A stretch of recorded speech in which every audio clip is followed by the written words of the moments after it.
Bonjour, je suis Hakim La'alam et je vous propose ma chronique du samedi 25 mars 2023. Elle s'intitule Soutenir la Tunisie n'est plus un choix, c'est une obligation. Bon, au départ, je devais vous parler donc ce matin de mon voisin.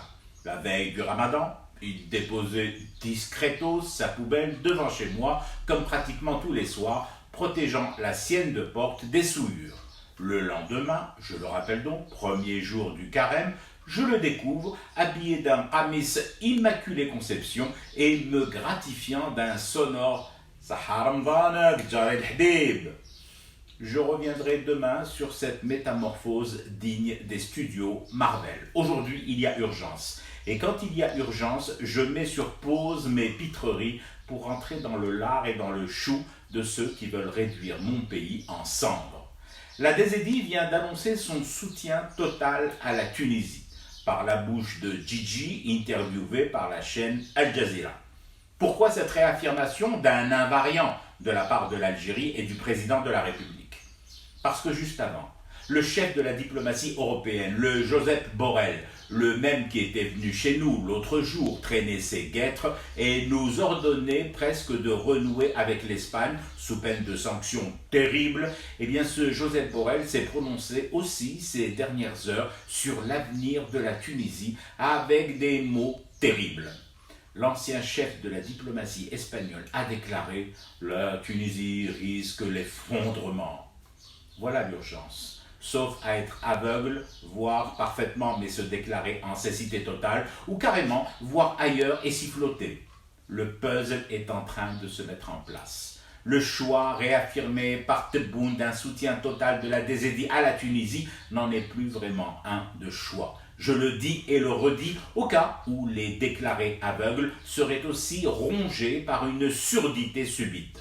Nous n'avons d'autre choix que de soutenir mordicus la Tunisie.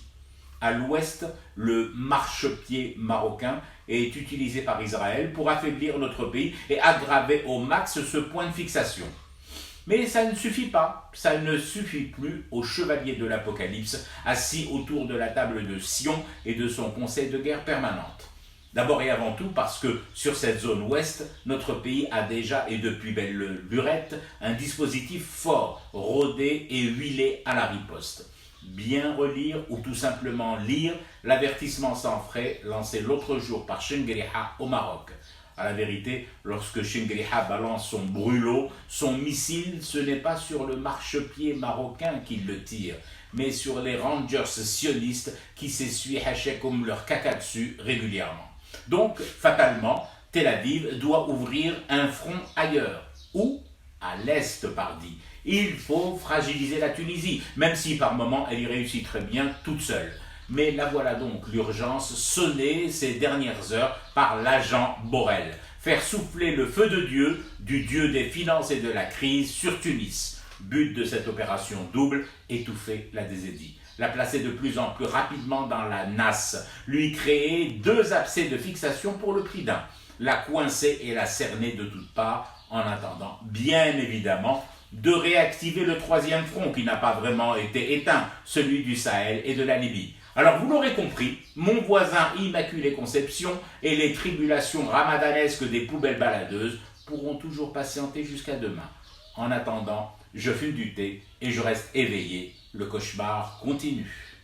C'était Hakim La'alam, je vous retrouve demain pour une autre chronique et une autre façon de dire son amour à l'Algérie.